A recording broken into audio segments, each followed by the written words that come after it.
Well, I mean, what did we expect? The United States, in violation of international law, in violation of every norm and standard, in violation of its own principles and values, carried out an attack against Iran, a sovereign state. There is no declaration of war between the United States and Iran. The president did not go to Congress and seek permission for this, and there is no cognizable justification under international law for the American strike. The United States hasn't even tried to make such an effort. So the United States carries out an illegal act of aggression, and you expect Iran, who has warned the United States over and over again, don't do this or we will strike back, to just sit there and take it. So Iran is doing what it promised to do. I'm frankly surprised at the scope and scale of the Iranian response based upon news information. I had thought that maybe they would have done 6 missiles for 6 bombs, but it looks like they're going, a broader scope and scale, which now means that Iran is seeking to act on its promise to drive the United States out of the Middle East. I don't know if they'll be successful in that. I don't know what the American retaliation is. My understanding is Donald Trump's meeting with his national security team right now, and Donald Trump has promised a massive retaliation. So, here we are. America's at war, led by a president who promised not to get us in this kind of war, a president who condemned other presidents for dangerously, leading us down the path of potential aggression with Iran. And now he's doing it. And, we don't know where this is going to end. Is Iran going to shut down the Strait of Hormuz? I saw the president's social media posting, "Don't do it," he said, as if anybody cares anymore what this man thinks. So, enjoy gas while you have it, ladies and gentlemen. Go out and fill up your tanks, because maybe by the end of the day, A, there won't be any gas, and B, the price will be through the roof. We don't know, but this is a very dangerous situation. This isn't fun and games. This isn't a computer game. This is about a president who has taken a nation to war for no reason whatsoever. So do you think Iran is, so there's two potential scenarios right here. Iran is responding because it has to respond. If it doesn't respond, it seems weak to its population, to the world. That's one argument. The other one is Iran wants to involve the US in a complete all-out war. Where do you think Iran's strategy is heading to at the moment? Well, first of all, Iran didn't want to respond, because if Iran wanted to respond, Iran would have launched a preemptive strike. The United States indicted itself with the president's own words in the aftermath of the Israeli strike, where he used the royal we. And then he went out and bragged about how the United States and Israel had been planning this all along. So legally speaking, Iran had every right to lash out against America in the region, but it didn't, because it's not looking for a broader fight with the United States. But now it's been given no choice. And the other thing that people need to understand is that there has been a debate raging inside the Iranian government between the hardliners and more moderate elements led by the president and his foreign minister. The hardliners are winning out now. It appears that this attack is a signal that Iran is now committed to action that will cause the United States ultimately to withdraw from the Middle East. I'm not saying they'll be successful, but it appears that Iran has initiated action that would reflect that they have a strategy that is defined by that outcome. There's reports that 3 impacts have already been reported in the Qatar base of Al Udeid. Would the US respond to this? So do you think that Iran telegraphed those plans in advance for the US preps, similar to what they did during the Soleimani retaliation? Or do you think that was a surprise? Because it doesn't seem it was a surprise. So was it US intelligence that allowed them to know in advance to shut down the airspace and be on alert and put out that alert earlier in the day? I think it was a shelter-in-place alert that was put out for citizens in Qatar. Or was that Iran in advance telling the US, so then the US does not retaliate after this? A lot of speculation that would have to go into answering that. I don't believe Iran is in the business of causing American casualties. If they were, then this attack would have been done in a different fashion. This is a well-telegraphed attack, as you know, as you've indicated through intelligence reports, et cetera. And so I think this is an attack that's designed to send a signal. to the United States. And maybe Iran is doing this so that they can repeat what happened with the Qasem Soleimani assassination, followed by the Iranian ballistic missile attack against al-Assad, which sort of brought that episode to a close. I think President Trump hopefully is being briefed on what the consequences of an American retaliation would be. First of all, we don't have sufficient forces in the region to do a meaningful retaliation. We could go strike targets, but what targets are we striking? And all this would do is the Iranians have been preparing for this very conflict for 20 years. They have a plan. We don't. So we'd be playing into their hands. So they would continue to bombard bases with missiles, and we would continue to be punching holes in the ground in Iran. So hopefully the president, and in the meantime, energy security around the world goes through the roof because Iran will shut down the Strait of Hormuz and perhaps strike oil production facilities in the region if the United States were to strike Iranian oil production facilities. And then now we're looking at a global energy crisis, which will detrimentally impact the United States as well. So I'm hopeful that the president is being briefed that this is a one of American Iranian retaliation, and that if the United States just lets this lie, then it can be considered to be a trade-off. You hit us, we hit you. But the key is casualties. If Iran causes significant American casualties, it'll be impossible for a president not to respond. So let's take a look at the things that have been struck. If the Iranians gave the United States sufficient warning to shelter in place, if the Iranians are striking empty hangar facilities, that might be a signal that they're just making a demonstrative move that they have to make. Let's remind everybody real quick here that the United States sent 6 B-2 bombers over Iran to bomb 3 nuclear facilities that were under full monitoring by the International Atomic Energy Agency up until recently. I think Iran just terminated their relationship with the IAEA. And the United States also fired 30 cruise missiles, and there was no justification for any of these actions. So Iran has every right under international law to retaliate, and I think that's the right that Iran is exercising right now. No, I agree with you. I think what really matters is the intention. I think from what I see right now, I think the America's intention is not to be involved in a long war. I think that would be very unpopular for Trump domestically. We already saw a bit of a split within the MAGA base prior to America's attack. So that would be my guess on the US. And when you look at Iran, Iran has avoided hitting American bases until it's being forced to at the moment. So I'd say the same thing about Iran. Iran's been hit hard by Israel, and I'd love to get your take on it in a bit. But Iran does not want to get a new enemy in this war. I think they're struggling as it is against Israel. So hopefully that's right. But as you said, there could be unintended consequences. So unintended outcomes. If Iran does cause severe casualties at the Qatari base, then obviously Trump will have no choice but to respond with a heavy hand, and that could escalate further and further.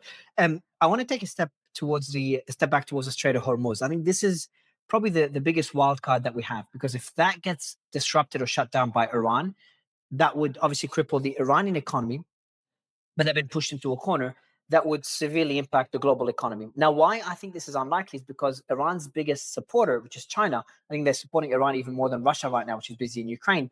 They wouldn't like the Strait of Hormuz closed. They've got I think it's about anywhere from 15 to 30, 40% of their oil goes through the Strait of Hormuz. So they'll be hit hard. And Russia benefits if the Strait of Hormuz is closed, because Russia's oil prices going up will help Russia. And then China will have to depend on Russia.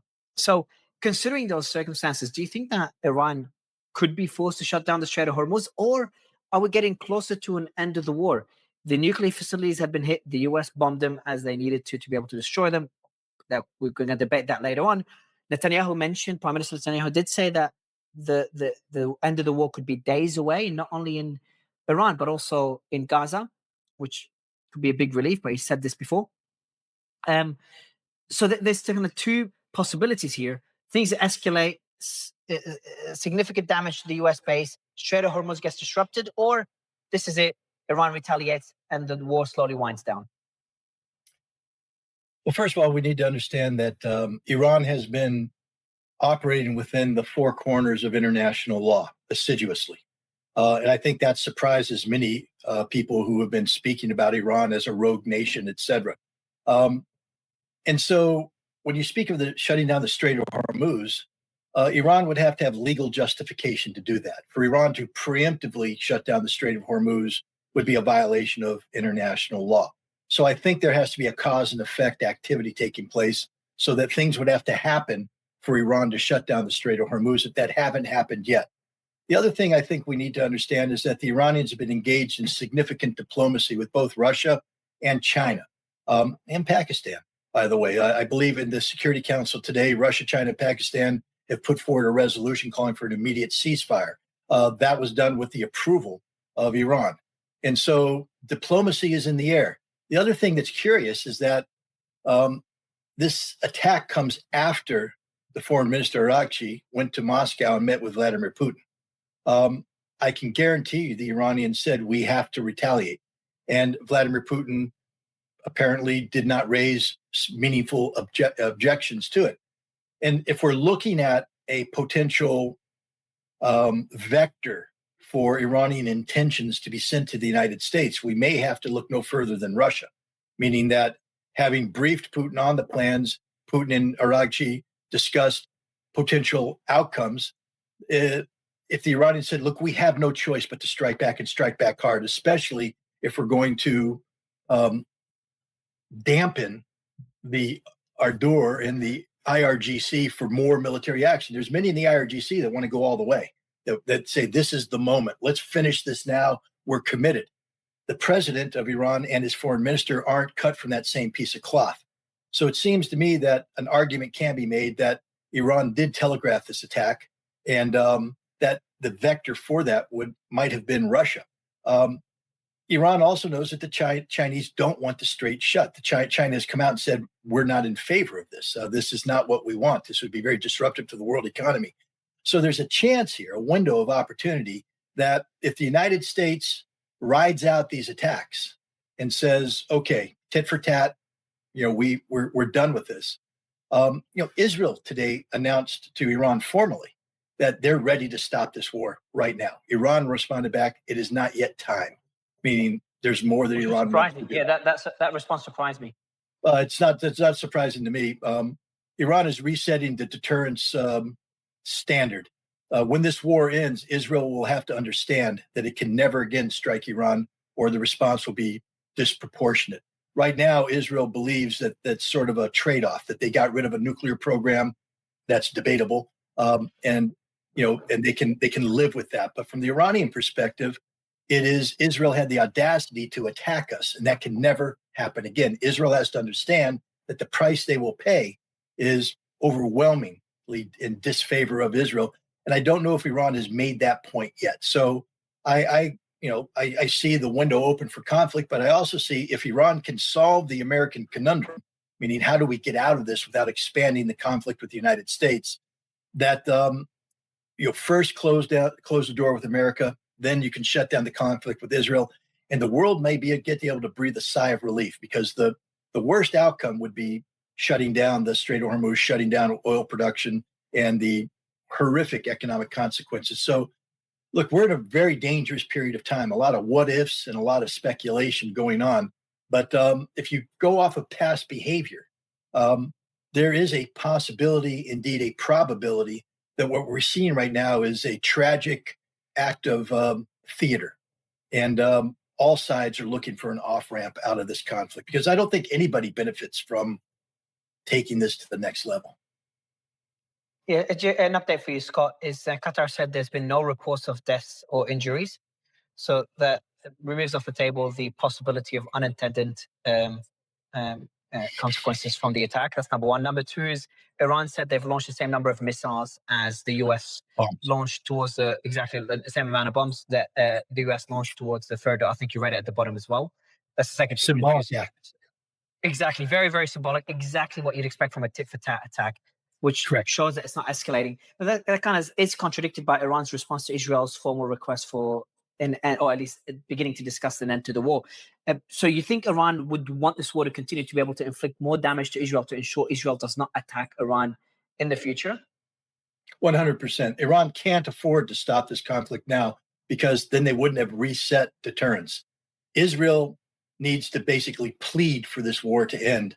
And part of the plea will be, I believe, Israel backing down on zero enrichment, and maybe even concessions about Gaza. But this can't be seen as Israel attacking Iran and winning by saying, "Oh, we destroyed the Iranian nuclear program," which they haven't. They haven't even come close. But the perception creates its own reality, and as long as the minds of the Israeli leadership and the Israeli people that in the long term this attack was beneficial for Israeli security, then Iran runs the risk of Israel making the decision again to attack. I think what the Iranians want to do is put that marker on the table: you will never attack us again, because this is the price you pay. Israel hasn't paid that price yet. So you think that Israel has not done enough, or Israel and the US have not done enough to kind of essentially destroy Iran's nuclear capabilities? They haven't destroyed anything at all. They've blown up some empty facilities. All of Iran's enriched uranium is secure and hidden in sites that we don't know where it is. The U.S. admits. You think Israel? Oh wow, really? Well, the U.S. government has admitted we don't know where Iran's enriched uranium is. All of the centrifuges that Iran needs to step that up to nuclear weapons grade are secure in facilities we don't know anything about. Most of the technology that's sensitive and related to the conversion of uranium hexafluoride into a metal, which is required to make a bomb, is out of that facility, Isfahan facility that was bombed, and safeguarded. All of the sensitive production equipment is safeguarded. It didn't get touched. It's all been evacuated. So all we blew up, Israel and the United States, are empty facilities or facilities with equipment that Iran doesn't view as a strategic. For instance, in Natanz, there's large numbers of centrifuge cascades, but these are the IR-1s, the old centrifuge that Iran's going to be replacing out anyways, our IR-2s. Iran doesn't care about them. Iran cares about the IR-6s and the IR-8s. Those have been evacuated. And so they haven't done anything to retard the Iranian program. This Israeli statement that we've pushed the Iranian program back 2 or 3 years is absurd in the extreme, because all Iran has to do is pour concrete, and their nuclear program is right back and running. No, but do you think Israel, despite their intelligence capabilities that they proved on day one of the war, despite that, despite being able to, having essentially control over Tehran's airspace, they still wouldn't know where those trucks with the enriched uranium went to? Wouldn't it be easy kind of track those trucks and track their destination as well, be able to bump that as well? Nothing's easy in the intelligence business. It all requires a lot of hard work and people willing to put their lives on the line, especially with that kind of intelligence. But look, as somebody who spent many years tracking weapons of mass destruction programs that have been broken down into their little components and hidden, it's not as easy as you think. It's a lot of hard work, and it requires boots on the ground. Now, Israel has shown that it has a significant Mossad run intelligence network, so anything's possible. But I think I think the Iranians have got, if Israel knew where the enriched uranium was, they would have struck it already. They would have bombed it, I guarantee.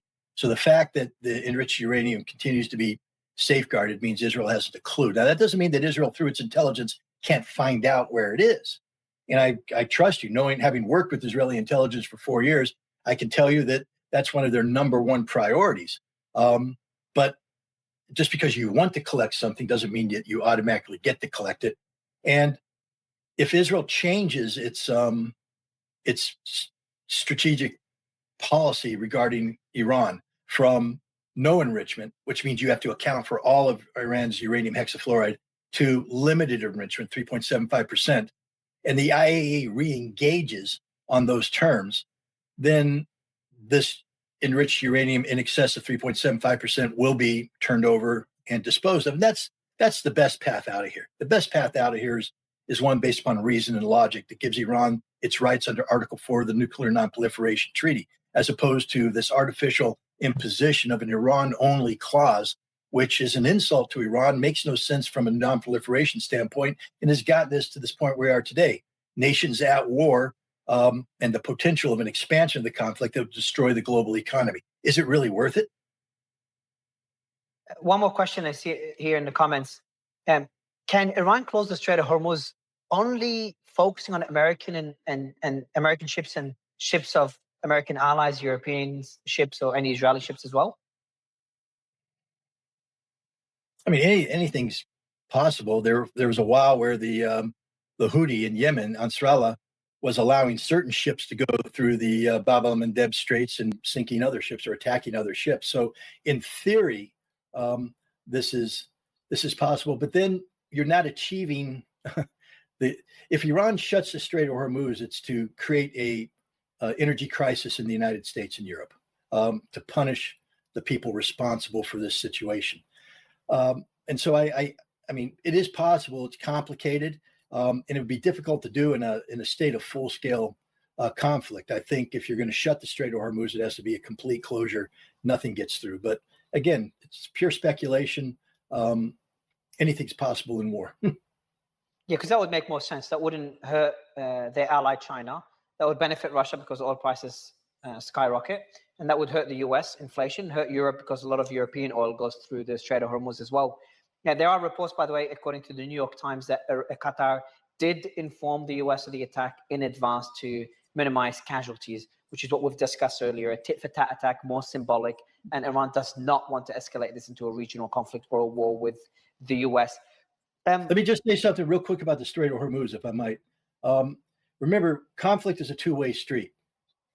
If Iran closes the Strait of Hormuz and limits it to just allies of the United States isn't going to take that sitting down, and so there will be American military retaliation on the Iranian assets closing it, which means the Strait of Hormuz is a combat zone, and nobody's going to be going through that combat zone. Lloyd's of London will not allow any of its insured ships to be running through the Strait of Hormuz at a time when the United States is carrying out active military operations against the Iranians in that region. So I just wanted to throw that in there too. I just think it's a pipe dream to talk about limited closure because there will be an American response to reopen the strait. Could this represent the end of U.S. involvement in this war? Is this it? First of all, we have a president who is not programmed to run away or retreat. So if this was the end of the war, it's going to have to be couched. It's going to have to be a politicized end, meaning that the United States is going to have to be able to say that they accomplished something through their action. This president will not allow a scenario to evolve that says America got beat. And so, the answer is, we know Trump wants to disengage from the Middle East. We know this with absolute certainty because he has said so. His priority is the Pacific. His priority is China. And the last thing he needs right now is an open-ended conflict with Iran that requires hundreds of thousands of American troops to be committed to possible ground action in Iran.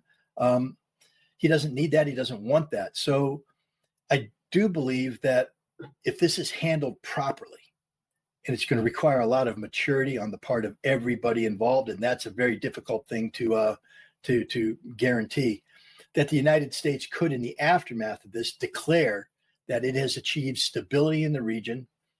For instance, let's say we get a compromised nuclear deal out of Iran that caps at 3.75%, gets rid of 60% enriched uranium, has American inspectors participating in IAEA inspections. The president can say, we now can rest easy at night.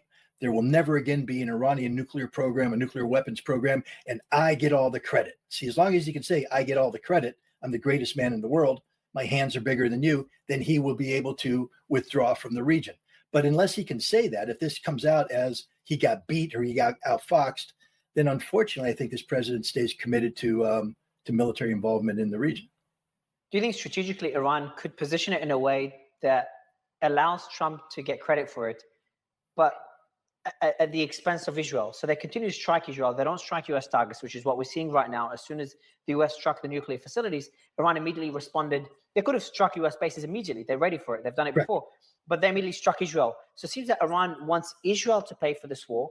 And they've been relatively understanding to America's involvement, which means there could be a path for Trump to declare some sort of victory with this. I think so. I think, look, the Iranians are far more pragmatic and realistic than many people give them credit to. We sit here and talk about the Iranians as if they're a bunch of raving fanatics and death to America and all this stuff. First of all, it's a total misunderstanding of what death to America means. I mean, put yourself in the Iranian shoes, talk about 1953 and Mossadegh. talk about the Shah, talk about Savak, a CIA-trained secret police, talk about the records that the Iranians found when they took over the embassy, implicating the United States with Savak in the torture and murder of Iranians. And now you understand the genesis of death to America. But I've been to Iran. I was there during Ahmadinejad's regime, which was not known for its pro-American tendencies. And the Iranian people are warm, friendly. They don't hate Americans at all, just the opposite. They want to they want to have good relations with the United States. If once you understand the reality of Iran, the sophistication of the Iranians, everything you just said is possible. These are very sophisticated players when it comes to geopolitics. They're very sharp and keen negotiators who are able to operate on a bunch of different levels at once so that they can achieve what they want to achieve, but give credit where maybe they don't want to give credit, but they understand the political need to give credit to the United States. Look at how they negotiated. Look at the way that they responded. You remember the letter that Trump sent to Khamenei, and then Khamenei's response. And initially, everyone went, "Well, there goes negotiations." 6 rounds later, Ali Shamkhani is telling people we're ready to sign a treaty. Because remember, the Iranian argument about nuclear weapons was we have a fatwa. We have a fatwa, and therefore we can't have it. Well, nobody believes the fatwa anymore because the Iranians said it could be overturned in an instant. So the Iranians have come back and said, we're willing to sign a treaty, a binding treaty under international law, registered in the United Nations, a treaty that says we will forever, not have nuclear weapons. And there would be, in that treaty, there would be verification steps. No one saw that up there. The Iranians are willing to do that, willing to cap at 3.75%. Speaking of a multilateral uranium, fuel bank that allows them to use their excessive centrifuge. The Iranians are willing to do all of this, which shows the flexibility and the reality that they approach problem solving. So I'm fully confident that the Iranian government, if given the chance, because remember, they can't back down. We attack them, they have to respond. But if we can bring an end to this retaliatory cycle, the Iranians, I believe, are sophisticated enough to work with the United States and other nations in the region to come up with an acceptable deal that brings an end to this conflict. But a key aspect of that is Israel. Israel started this war with their surprise attack against Iran. And according to the Iranian calculations, Israel must never be allowed to think they can get away with that again. And so that's an important element of all this. How much longer the United States is willing to sit back and let Israel get pounded is another question. But I want to say this to your audience who are saying, well, isn't Iran being pounded? Why aren't the Iranians in danger of collapsing? They've been preparing for this very scenario for 20 plus years. 20 plus years, Iran has been preparing for just this. They are operating on a game plan that they have. They have 57 different military districts, each one of which has been equipped to fight independently of the other for 2 years. And this war just begun. So Iran's ready to ride this thing out. This is the journey to the apocalypse, if that's the direction the United States wants to take it. The Iranians, of course, don't want that end, but they're going to make Israel pay. I don't think Israel gets away from this, starting this war lightly. What the price is, of course, is negotiable. But I don't think the idea of let's just bring this thing to an end because Israel's upset, that doesn't fly anymore. Israel have to pay a price that's acceptable to the Iranians for carrying out the crime of launching a surprise attack against Iran that didn't just attack nuclear facilities, which is sort of a symbol of Iranian sovereignty, but there's also a decapitation strike against very senior leaders, beloved leaders of the Iranian Revolutionary Guard Committee. Could you imagine how Americans would feel if overnight we lost the chairman of the Joint Chiefs of Staff, we lost the Joint Chiefs of Staff, we lost major military commanders, we lost the director of the FBI, and then a week and a half later, people go, forget it. Yeah, let's just bring this thing to an end. You think the Americans would go, yeah, you're right, we're just going to forget about it. The damage done to Iran in terms of their sovereign interests and in terms of just the insult to Iran is incalculable. And so Israel's not going to get off lightly for this.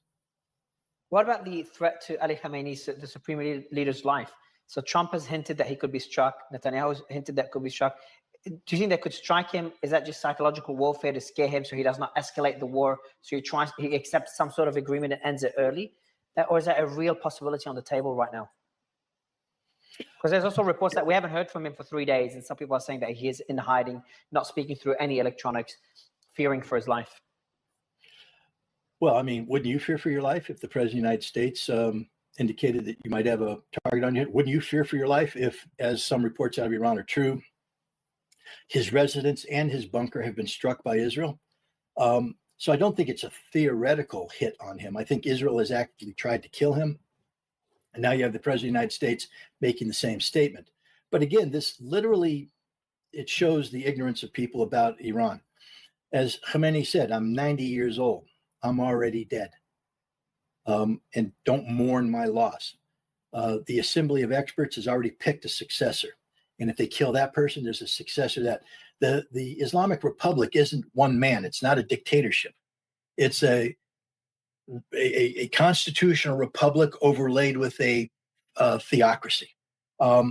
It's one that's been around for many decades. It's solidified its the infrastructure inside Iran. It's not going to be done away with overnight. So the notion that you can kill Khamenei and somehow cause the system to collapse is a fallacy. It's a flawed notion. But if you do that, that again changes the dynamic of this conflict. I would say the worst thing in the world you can do is kill a 90-year-old man. If you want regime change in Iran, then make peace with Iran, wait till Khamenei dies, see who they replace him with, and then work with the system to moderate policies, et cetera. Plus, Iran is a member of BRICS. And BRICS is, it includes Russia, China, India, other nations that the United States has diplomatic relations with. Iran becomes self-moderating by joining BRICS because BRICS is not, a form of radicalism. It's a form of multilateral pragmatism. And so the best thing you can do is have Iran join BRICS, and through that association, you'll see their policies moderate because BRICS can't function with an out-of-control radical rogue nation. BRICS will function when everybody plays by the same set of rules.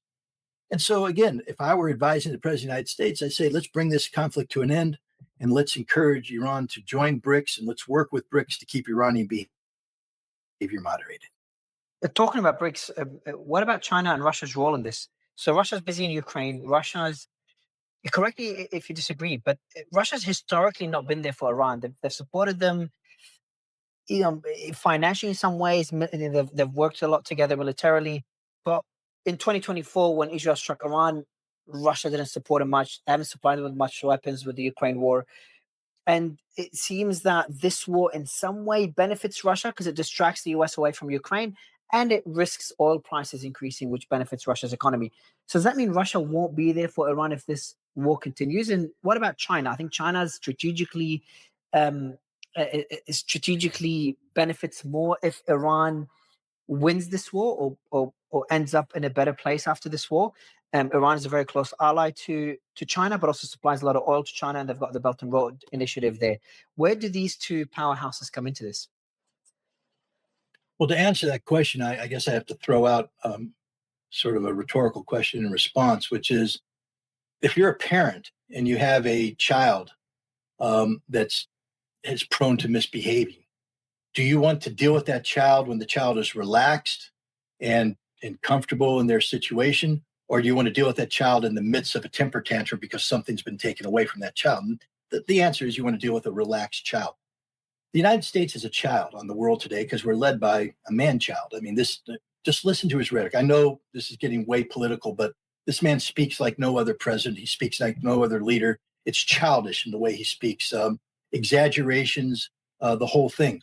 And so nations treat him like a child. And so they don't want him to be having a temper tantrum when they have to deal with him. So I think what both Russia and China want is for the United States to calm down, and that it's easier to deal with the United States when they are calmed down. But if you're talking about dealing with America in the South Pacific, where it's very tense over Taiwan, and America gets beat in the Middle East or gets involved in a war that makes this man-child angry, now you have a child who's throwing a temper tantrum, and the chance of something good coming out of that diminishes greatly. So I don't think Russia or China is looking for the United States to be defeated or humiliated in this. I think what they want from the United States is predictability. I've been told this by the former ambassador to the United States, Anatoly Antonov. The number one thing Russia wants out of the United States is predictability. because with predictability, you could formulate policies that can be implemented. If that predictability is attached to a policy that's hostile to Russia, at least it's predictable. If it's attached to a policy that's friendly to Russia, it's predictable. But what the Russians don't want is the United States jumping back between the two, because it's impossible at that point in time to formulate policy not only about U.S.-Russian relations, but about Russia's relationship with the world, which will likewise be affected by America all over the map. So the best way to have predictability for the United States is to bring an end to the conflicts that involve the United States, to bring an end to the Ukrainian conflict, to bring it into this Israeli-Iranian conflict. But you're not going to do that by surrendering to the United States. Anybody involved in the conflict won't consider conflict termination unless they get what they wanted out of this conflict, especially if you're winning. Right now, Russia's winning. By any definition of the world, Russia's winning the war in Ukraine. So Russia expects certain outcomes. And there's nothing the United States can do right now to reverse that strategic trajectory of a Russian victory. And right now, between Iran and Israel, we haven't shown an ability, neither us nor Israel, to stop the Iranian missile attacks against Israel. The pain will still come. And so it's unrealistic to say, hey, Iran, stop short of your objectives. So I think the goal of Russian and Chinese diplomacy right now is to bring the conflict in the Middle East to as rapid a closure as possible, with doing the minimum harm to the United States, so that when America does whatever it's going to do in terms of withdrawal, partial withdrawal, et cetera, it does it rationally as a calm child, as opposed to irrationally as a child throwing a temper tantrum. In our last interview, when Iran was responding to Israel's attack, you talked that Iran needs to attack with, a few waves, up to 1,000, about 2,000 missiles, for this to be a proportionate response or a significant response to show strength. So far, Iran has fired about 550 ballistic missiles and 1,000 drones. I think none of those made it. They've caused damage in Israel. A lot of them have landed. But it hasn't been the attack that you said you would have expected back in our first interview.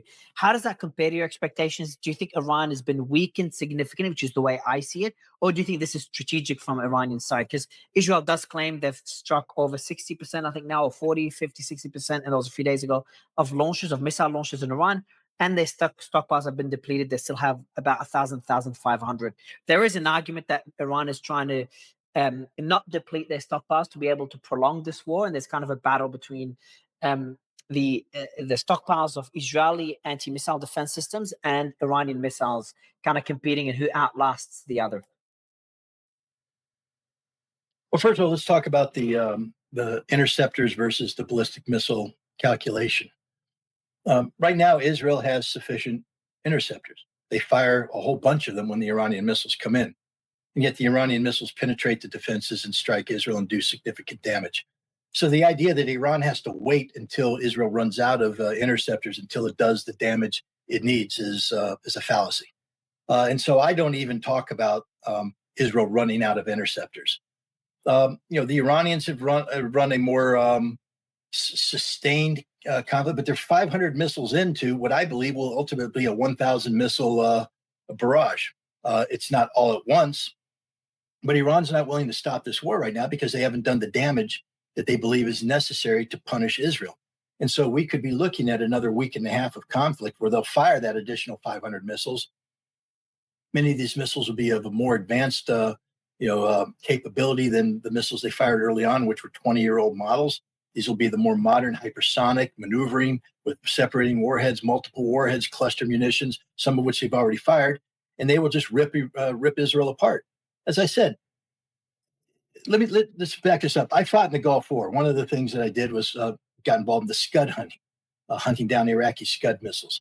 And I remember early on in the war receiving the battle damage assessment. And about a week and a half in, the U.S. Air Force said, we've killed 64 Iraqi Scud missile launchers. The Iraqis only had 19. So beware of numbers. Beware of numbers, especially in war. They get exaggerated. Things are being struck that are decoys, that aren't what they think they are, et cetera. I wouldn't trust the Israeli numbers at all, because you're in the middle of a war. There's a lot of, the fog of war exists. And having done battle damage assessment in a combat environment, I can tell you right now that the data isn't perfect.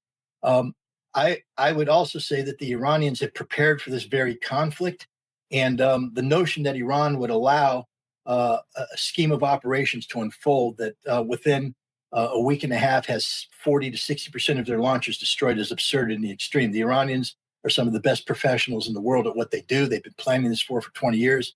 So I would be careful in embracing Israeli data, because I was part of an American data set that was just 100% wrong across the board about battle damage assessment during the Gulf War. And that you make that same point you made it earlier about the damage. The IAEA said that the nuclear facility had very significant damage. I think they were referring to the Fordow there. There's been satellite images showing craters. Trump claimed that there was monumental damage and the Fordow was obliterated.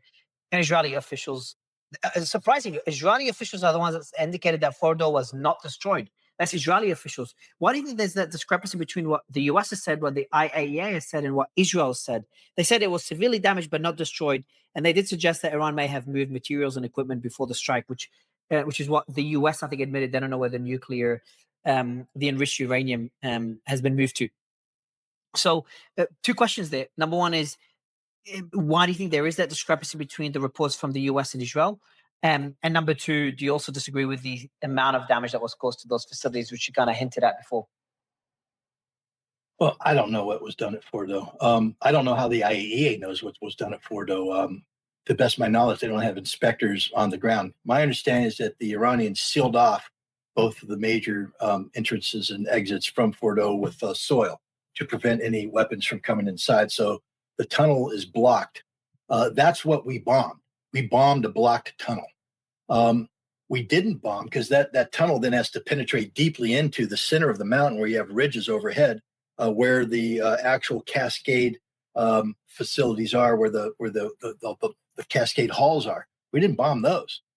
So I don't know what people are talking about when they talk about damage done to Fordo. We won't know until cameras go inside. We don't know. Did the weapon penetrate significantly? Did the blast done create a cascading effect of collapse that collapsed the tunnels? Because if you collapse the tunnels, you've done significant damage. It can be very difficult to get into the facility.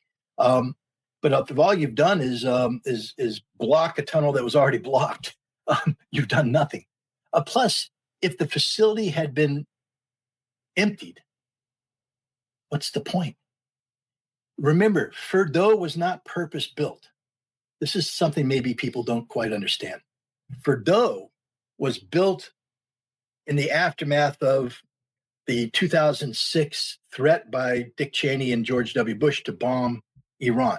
At that time, the Iranians went all around the country and excavated evacuation sites, that is, underground facilities where they could rapidly move high-value equipment and hide it.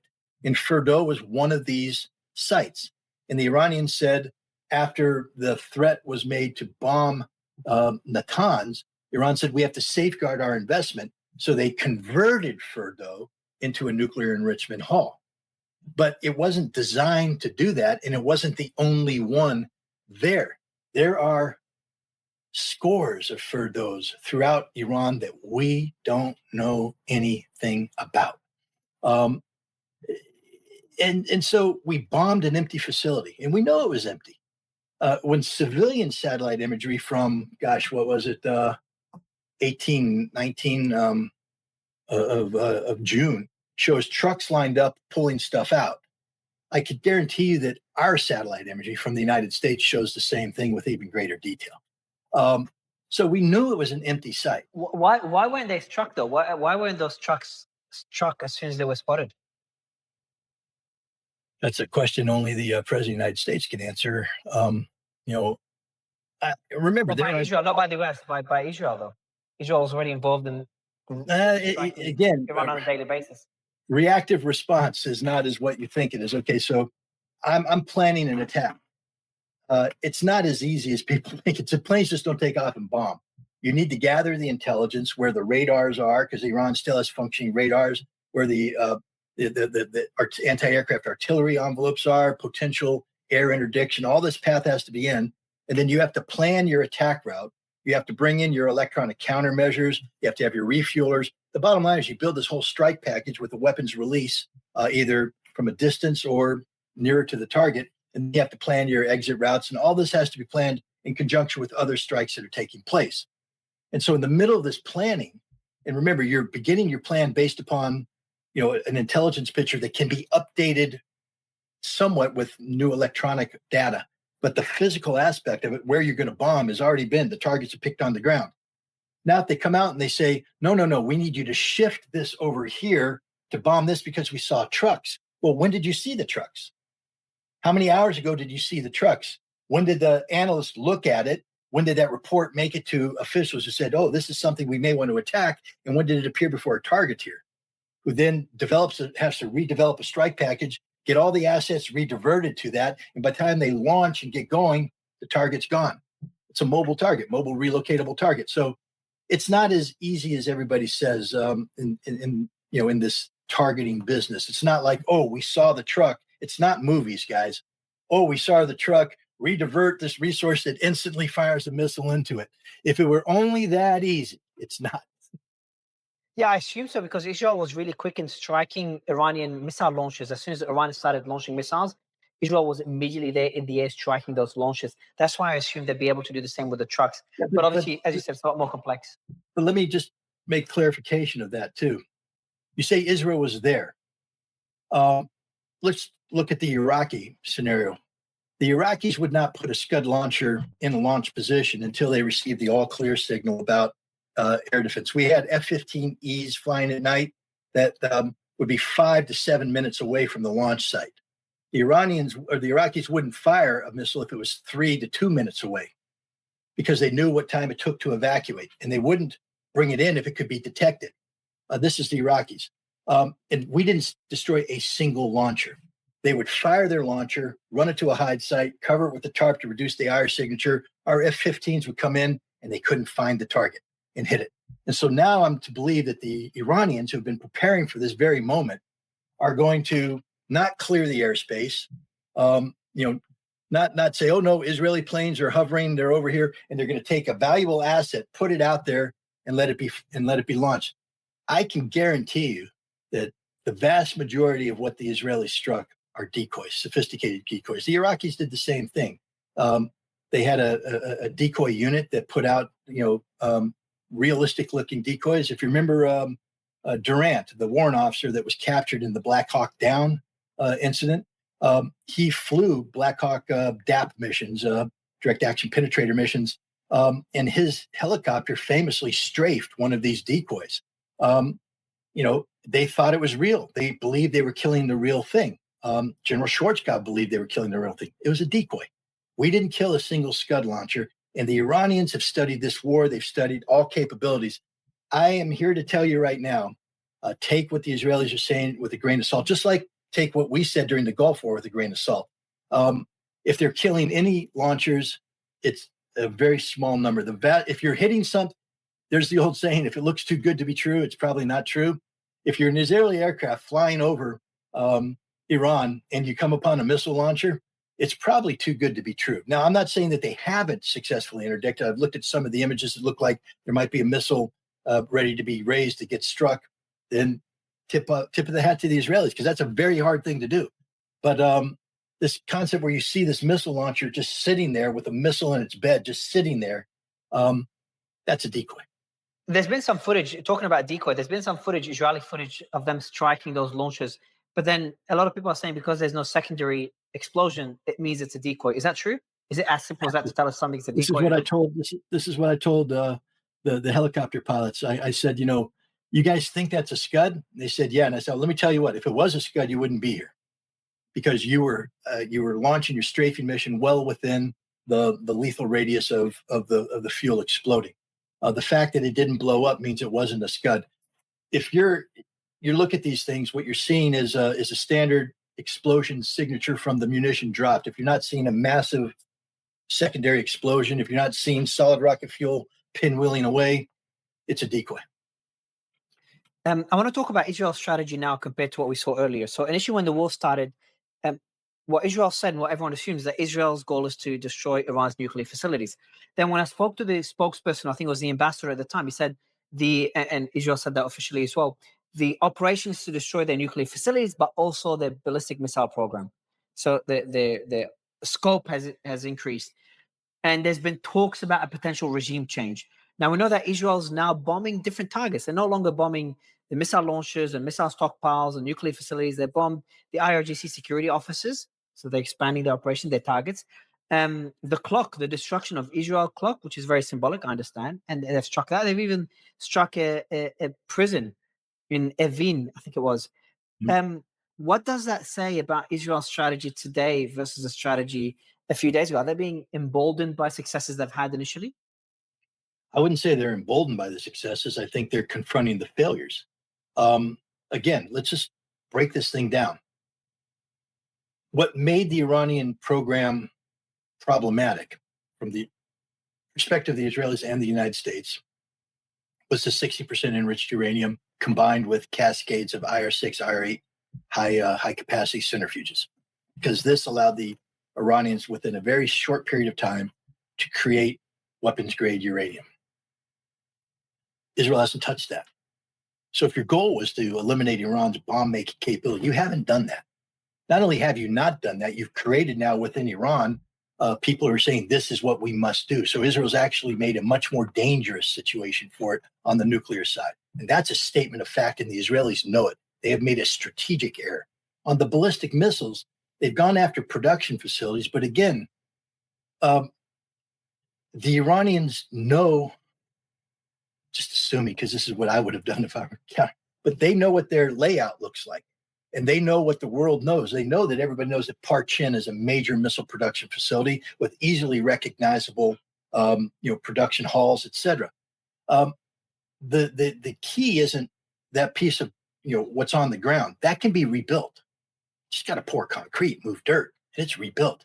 The key is the design. Once you know how to build a hypersonic missile, once you've solved that problem, you can reconstitute that in a heartbeat. And the sensitive equipment that was done doing that, it's hidden in the bottom of mountains we don't even know about.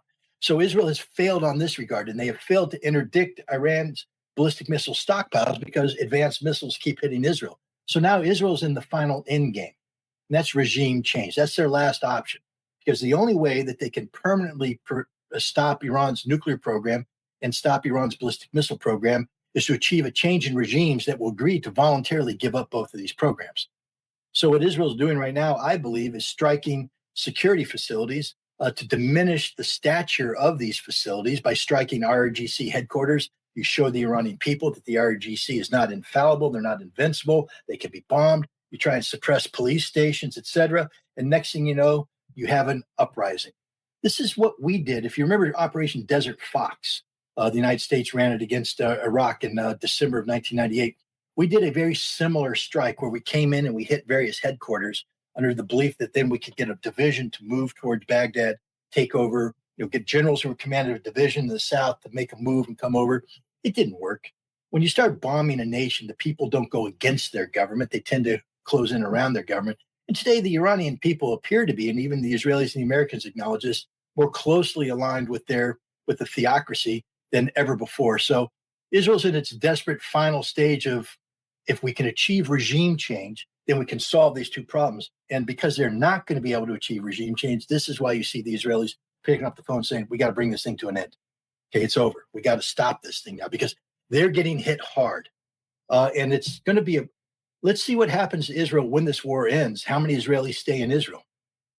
Because that's it's problematic. People don't want to spend their lives, raise their family, knowing that at any minute waves of Iranian missiles can come in and cause havoc. And so Israel's got to be really careful not to hit one of these existential tipping points, which is demographic flow out of the country. And so Israel, and I believe the Israeli politicians, this is why they shut the borders. They're not letting anybody out. And the reason why is they don't want to create panic. And because if you open the borders and people start fleeing, panic becomes addictive and contagious, and off they go. So the Israelis want to end this war. They want to bring in a sense of stability. And then they're going to, lift the restrictions. But how can they rebuild? What is necessary to rebuild? Can they afford to rebuild?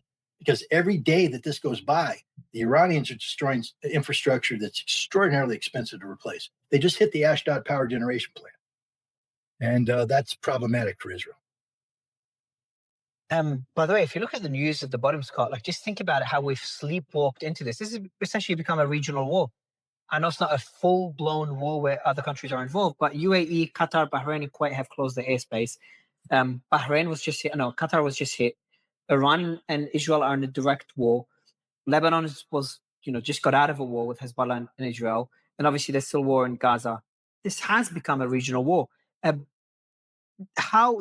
What's the risks of this escalating further and becoming an overdrawn long-term conflict involving potentially other nations?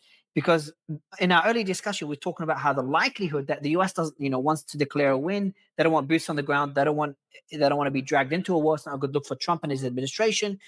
Israel, you said, wants an end to the war because they're being hit hard. Iran, they do want to, deter Israel from future attacks by striking them hard, but they also can't sustain this forever. They've lost significant commanders and infrastructure as well, and they're worried about a potential regime change and Khamenei being assassinated. China doesn't want a war. Russia could probably be the only country that benefits from this. Europe doesn't want a war. So what do you think is the risk of this actually escalating, despite most parties involved not wanting it to escalate? I would just, from my perspective, correct to the foundational assumptions made. Iran's not afraid of regime change. That's a Western perception. Iran doesn't fear regime change, and Iran's not running out of anything. I don't know how to emphasize this enough. In 2006, Dick Cheney and George W. Bush were planning an attack on Iran at that time. It was planned for the month of March. I think there was a holiday, the Nowruz festival, 10-day holiday. The Iranians shut it down and they closed everything. They were ready to fight.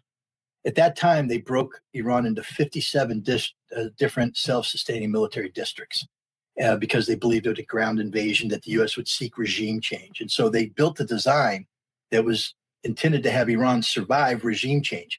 Each one of these 57 military districts has been equipped and sustained for 2 years of fighting. 2 years. The Iranians can ride this thing out for 2 years. And if anybody doesn't believe that, just watch them. Israel is not doing any damage to Iran strategically, none whatsoever. You don't see any panic on the side of the Iranians. No panic at all, because they have prepared for this.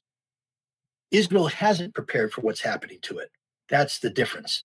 So I think it's wrong to assume that Iran is somehow in a panic state, worried about anything. They're not worried about anything. They would like to get out of this and get on with their business. But if look at the lack of hesitation to strike American bases. If Iran was scared, they wouldn't be acting this decisively. They're willing to go the distance.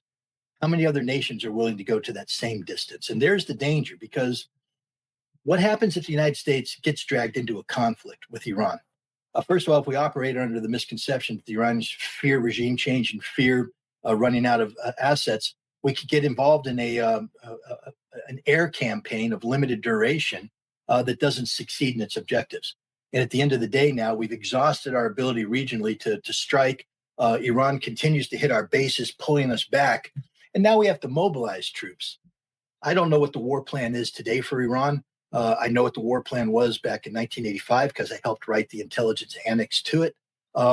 Hundreds of thousands of troops, forcible entry in the ports of Chabahar, Bandar Abbas, airport seizure, all that thing. Hundreds of thousands of troops that we don't have right now. So we'd have to mobilize, train, and then move them in and carry about forcible entry into Iran in contested space. This is a years-long endeavor. And do you think when this plan was briefed to Trump back after the global hawk was shot down, they told Trump at that time, there's no guarantee that we win this one, meaning that even if we do all this and send the forces in, we still may be beat because the Iranians have prepared for this. So the danger here is that the United States, operating off of misperceptions, overcommits.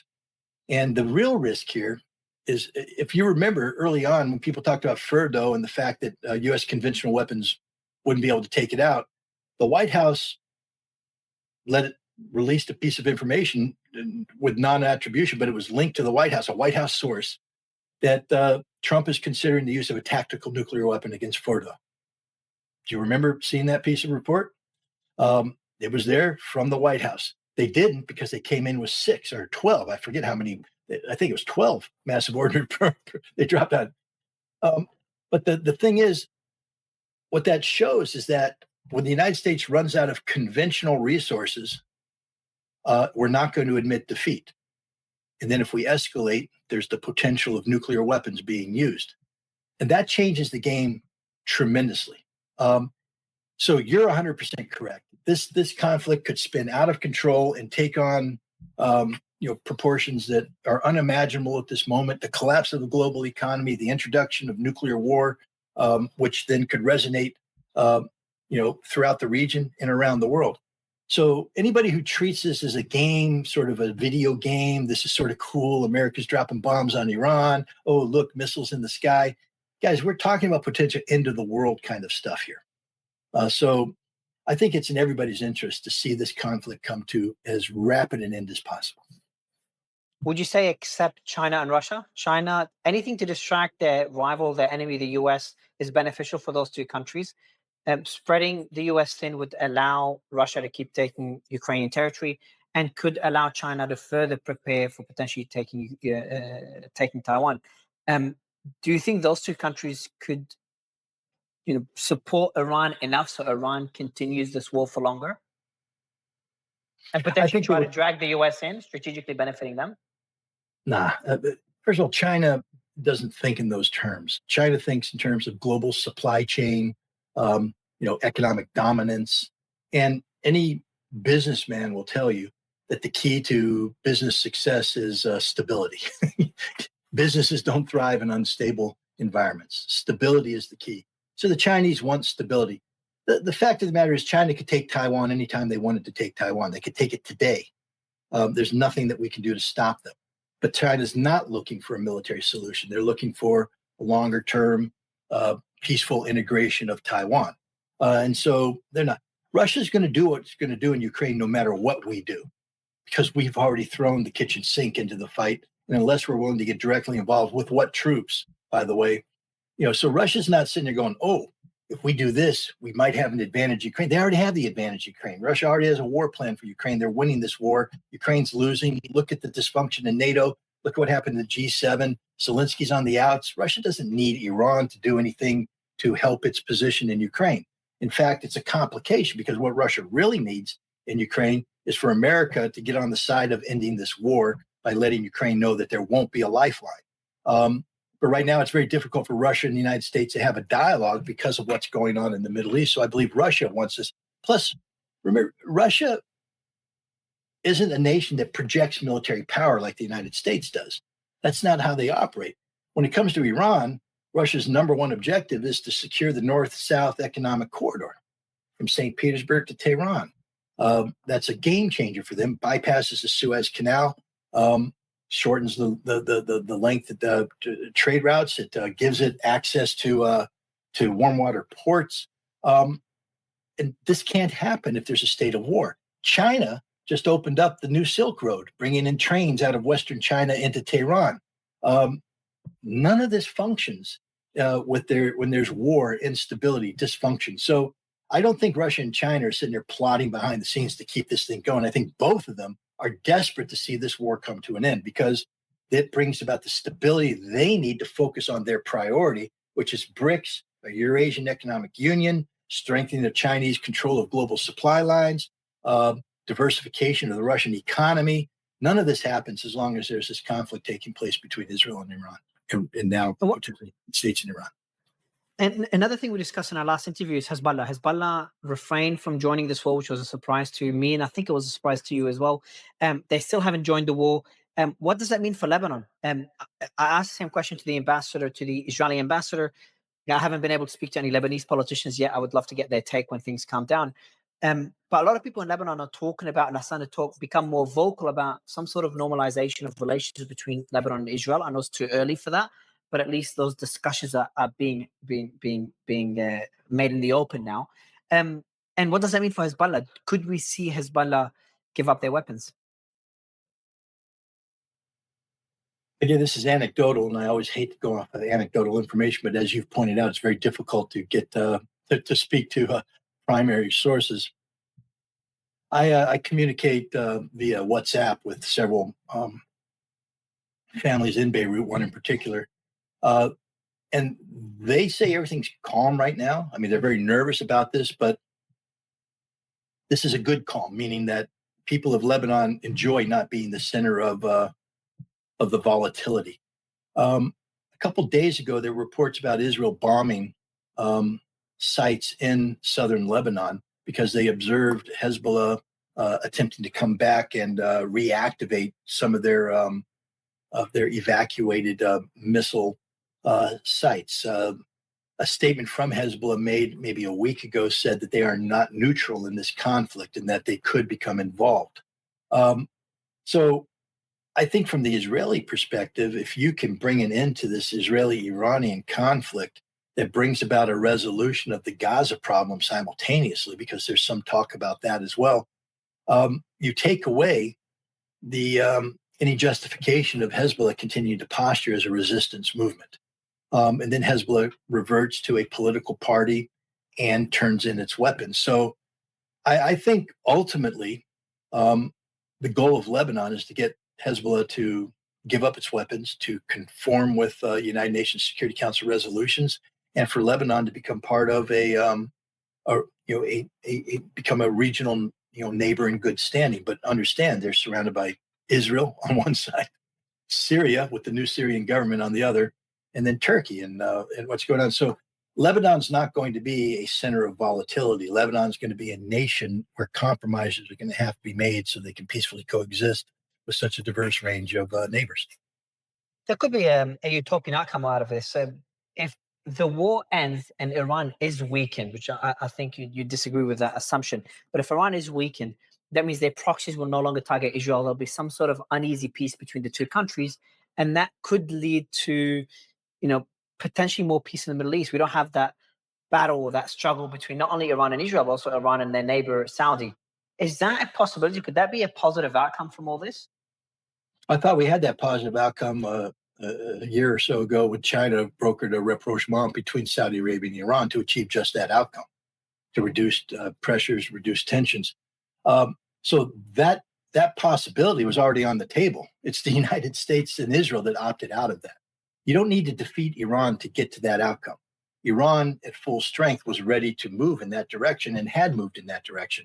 And had the United States finalized a deal with Iran on its nuclear program, I think we would be seeing peaceful coexistence. The United Arab Emirates is ready to have good trade relations with Iran. So is the rest of the Gulf. Many of them do have good trade relations. They just take place under the shadow with dhows going back and forth across the. Go to Abu Dhabi someday and go down, walk along the port, and take a look at the dhows that are parked there. They all come from Iran. So we don't need to defeat Iran to achieve. It could be defeating Iran. I'm not saying it's impossible. Anything's possible. Iran's not a undefeatable nation, but it would take a lot of resources, a lot of time, and do a lot of destruction. Iran's not going to go gently into that good night. The idea that you defeat Iran without bringing down the entire neighborhood is a pipe dream. So rather than seeking the defeat of Iran, I think people should be talking about learning to live in peace with Iran. Yeah, I am. What surprised me is your stance on the possibility of a regime change. Iranian regime is, based on many polls, is very unpopular in Iran. I think about 80% of people would like to see a new government in place, a democratically elected government that's not looking for the destruction of a neighboring country. Why do you think that's such an unlikely scenario? And by the way, I'm not for a regime change because I know that they just don't work. They've historically been just a disaster time and time again. So I know that even if a regime is not good, and we could disagree with a lot of things that they do, they could still, Libya's one of many examples, they could still be better than just complete chaos that we have now in Syria, Libya, Iraq. In September of 2003, former Iranian President Raisi traveled to the United Nations to participate in the United Nations General Debate. And myself and several other American journalists and academics were invited to a closed meeting with the president. he surprised everybody, at least he surprised me, by starting off with a lengthy monologue talking about what had just happened in Iran over the course of the summer of 2023. If you remember, there was the tragedy of the Kurdish girl who had been arrested on a hijab violation, gone to a police station, and died under circumstances that, some say no police involvement, others blame the police. But the bottom line is the government was blamed, and there were widespread demonstrations. At that time, it appears that foreign intelligence services who have been working with various groups inside Iran, the ones you could say represent the fracture of society, the Kurds in the north, Azeri separatist movements, the Ahvaz Arabs, the Baluch, the natural Shah versus revolutionary forces that still exist, the Mujahideen al-Khalq, the monarchists. All of these forces mobilized simultaneously to carry out attacks to bring down the regime. And we were aware of it. Everybody saw it unfold on TV. We saw the police stations burning. We saw the police suppressing demonstrations, the whole thing. But what Raisi said was fascinating, because he said this was the greatest threat to the Islamic Republic since the revolution, since the Iran-Iraq war, that what happened in the summer of 2023 almost brought Iran to its knees. He said it was a great struggle, but the revolutionary forces in Iran were able to come together. And here's the important thing, and win the trust of the people. And once they won the trust of the people, they were able to suppress all of this. So the notion that Iran is broken or fundamentally broken, was disproved in the summer of 2023 when the people rallied around the government. When faced with the possibility of societal collapse, political collapse, they rallied around the government. And then if we take a look at the situation today, we don't see major unraveling as this attack takes place. We don't see that happening. In fact, we see the opposite. We see anecdotal evidence to the opposite, where women without hijabs, again, I don't trust too much what I see on the internet because it can all be fabrication. But, we see them speaking out. But what we don't see is what we saw in the summer of 2023.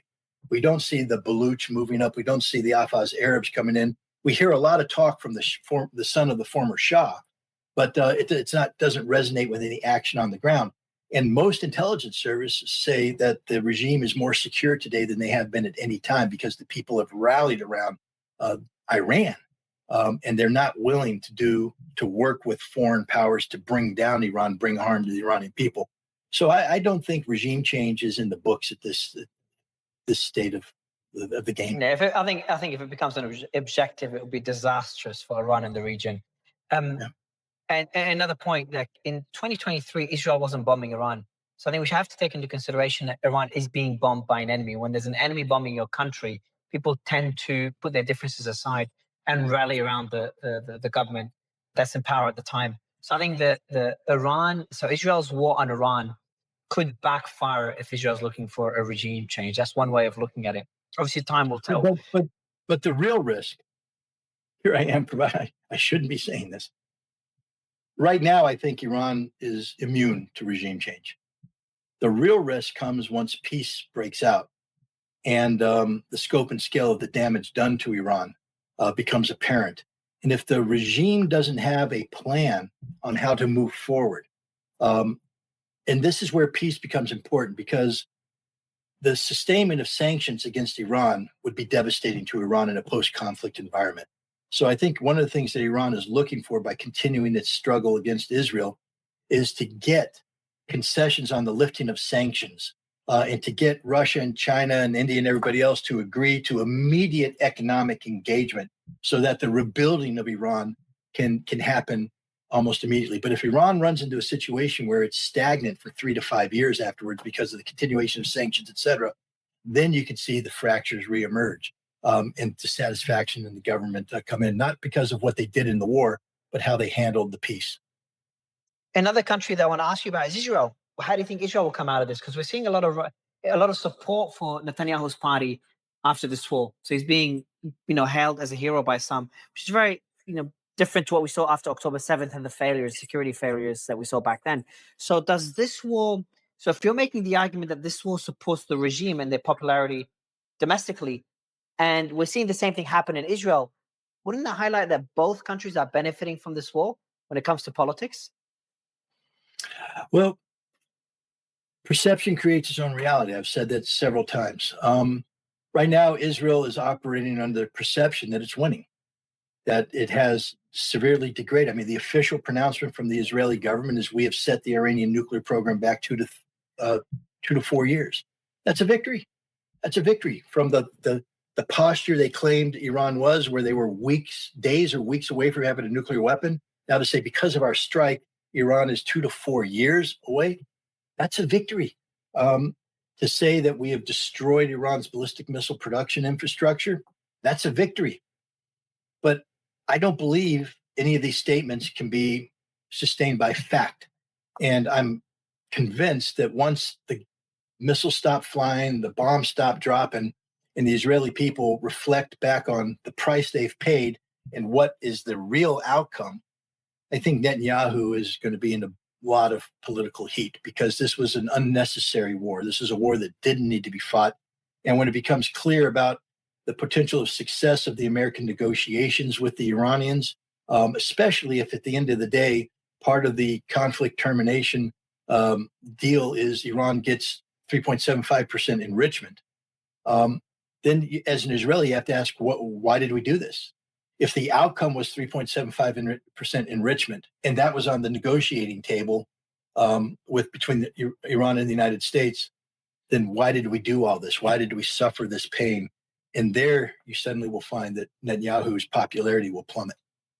Yeah, I think peace could lead to fracturing or could kind of lay bare to a lot of the decisions made by all parties involved. In this case, Israel is the one that declared the war. We saw that in Lebanon as well. When things eased up, we saw Hezbollah lose a lot of support after the destruction that Lebanon went through. And I think we could see potentially the same thing in Iran. Like a lot of people in Iran would look at the regime and say, look, you guys wanted death for Israel. You guys looked at leveraging those proxies to support Palestine, which could be a very from an ethical perspective, a great cause, but for our country did not do any good. So we could see, and you might disagree, but we could see the same thing in Iran that happened in Lebanon, and that could lead to, moving away from Israel, no foreign interference, and movement within Iran against the regime. I think you disagree with that point, but it is a possibility once people see what Iran led. Politics is so difficult to predict. Anything's possible. When you say I disagree with it, just because, the way I look at the picture right now, I would put priority on different things. And so I wouldn't come naturally to that outcome. But I'll be the first one to say that nothing is guaranteed. Nothing's carved in stone. And what we don't know, because we are sniping at this long range, all right, we're not on the ground. We don't have the finger on the pulse. And unless you do, you don't have the real picture of what's going on. The real picture might be the exact opposite of what you're saying, or the real picture might actually reinforce what you're saying and magnify it. We just don't know because we're not on the ground. And we are in a time of war where truth is going through so many filters that, it's hard to determine what the truth is, what accurate is, and all that stuff. They talk about the fog of war, and we are in the middle of the fog of war. So it's not that I would disagree. I actually welcome your statement because I think it's important that when we're talking to people about range of options, that we put out all possibilities. Nothing should be dismissed at this point in time because we are in a very volatile, fluid situation. And Scott, one last question. By the way, the New York Times just put out a few minutes ago that Trump is not looking at retaliating against Iran's attack on the base. So that goes to the first point we said early on, that the US will likely not want to be dragged into this, and Iran likely does not want to drag the US into this, as they've said time and time again. So that's at least a piece of positive news here in the midst of the fog.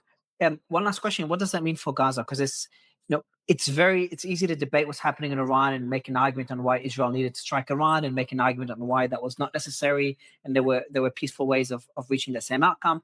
The same thing could have had, same debate could have been had about on Lebanon. We had about Lebanon. Hezbollah struck Israel first. Did Israel have the right to respond? October 7th, we said the same thing about Gaza. Israel right to defend itself, entering Gaza, declaring war on Hamas. But that was ongoing, and there's nothing left in Gaza.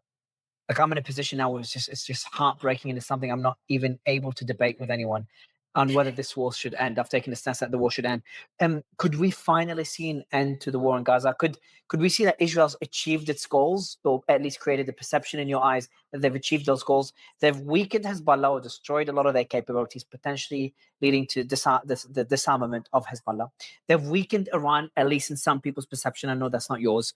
But they have weakened, but maybe not to a certain extent, not as much as others would think. And they've weakened the Houthis to a certain extent. And Syria, the Assad regime is gone. So could we be at a position where Israel's achieved all of its objective, weakened all of its enemies, and could finally start winding down all these wars? Well, the only ones left are the ones in Iran and Gaza. I agree with the outcome, and I know how it would be spun inside Israel. But I think we can get that outcome without conceding that Israel's won too much. First of all, let's understand that Gaza is a nightmare. It's just 100% nightmare for Israel and the Palestinians and the world. It's just a political, humanitarian nightmare, and it's a problem that has to come to an end. But Israel is loath to concede anything on Gaza as long as Iran is over the horizon, because they see a linkage between Hamas, Hezbollah, Syria, Yemen, Iran. So I think we might see Trump.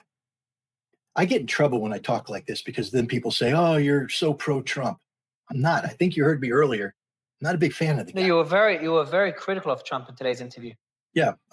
But you got to give credit where credit is due, if indeed he deserves credit. There is an opportunity here for a grand bargain, where Iran can get what it wants, which is the United States telling Israel, never again do you get to do this. Iran gets a nuclear deal that caps at 3.75% with heavy monitoring. Yemen, because you bring it into the conflict in Gaza, Yemen withdraws and is no longer firing missiles or interdicting shipment.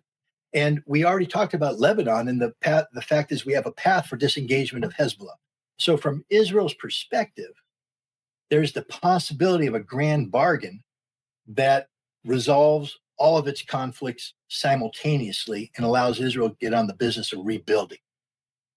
And if Trump has a brain in his head, and he is a businessman, he has spoken in terms of grand bargains in the past, many of the obstacles that would have prevented such a grand bargain have been just shattered.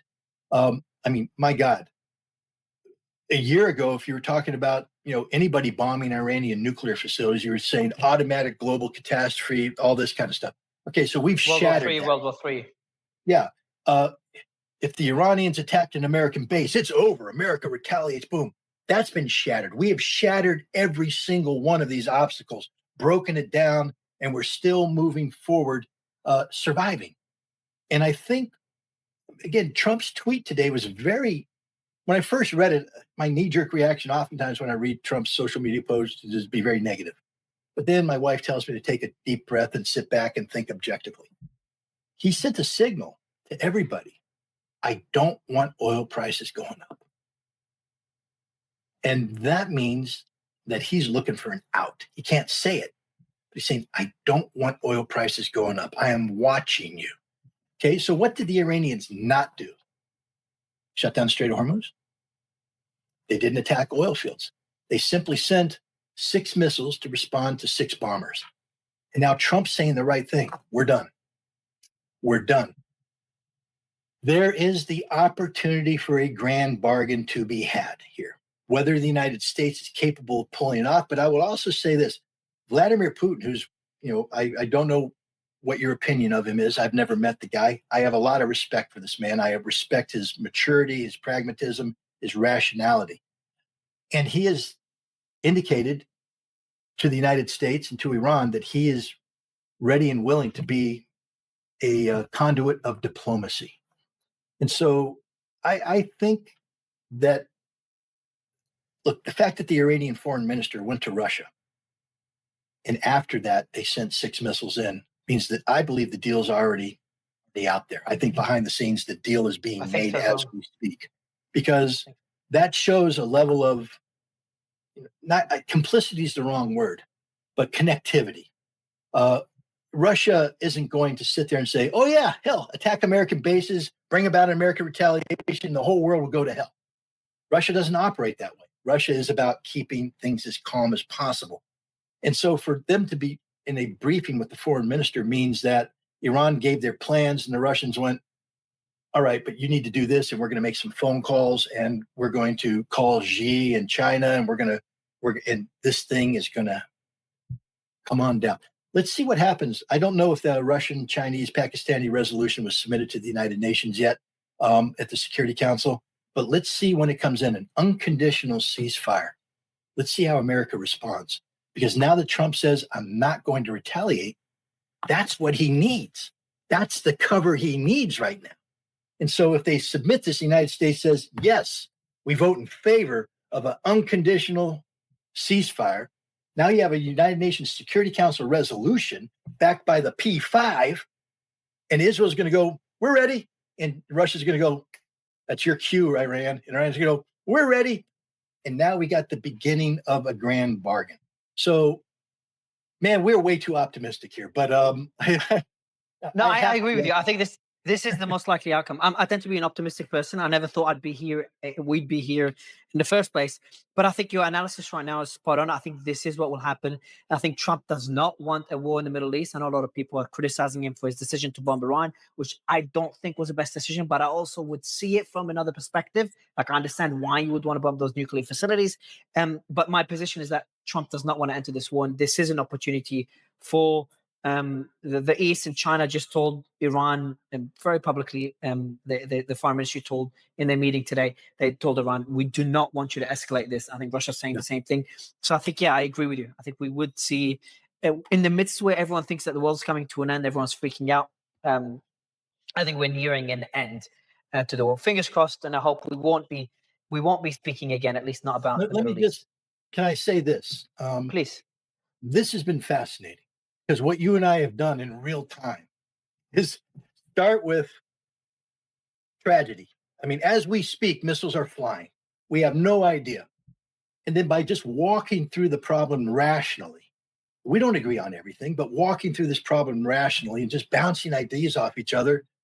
The funny thing is we reached a conclusion before the ticker tape put it down across the table. So I would say that what we just did is an amazing bit of journalism. So I want to congratulate you for putting this on. Thank you. I think you did whatever audience you have. I have no idea how many people are watching, but you did a great service. You did a great service to them and to the world, because people now can leave this program with a ray of hope, but it's not misplaced hope because we walked them through the process. We went through every angle. And I just want to congratulate you for putting on a program that actually contributes to the betterment of society through the accumulation of knowledge and information. So congratulations on this. Thank you, Scott. Appreciate your time. And hopefully we won't be having another live stream on the Middle East. We'll be talking about a peace deal being signed, and we'll move on to Ukraine and hopefully never Taiwan. But I appreciate your time, and I'm sure we'll be speaking again under different circumstances. Okay, thanks.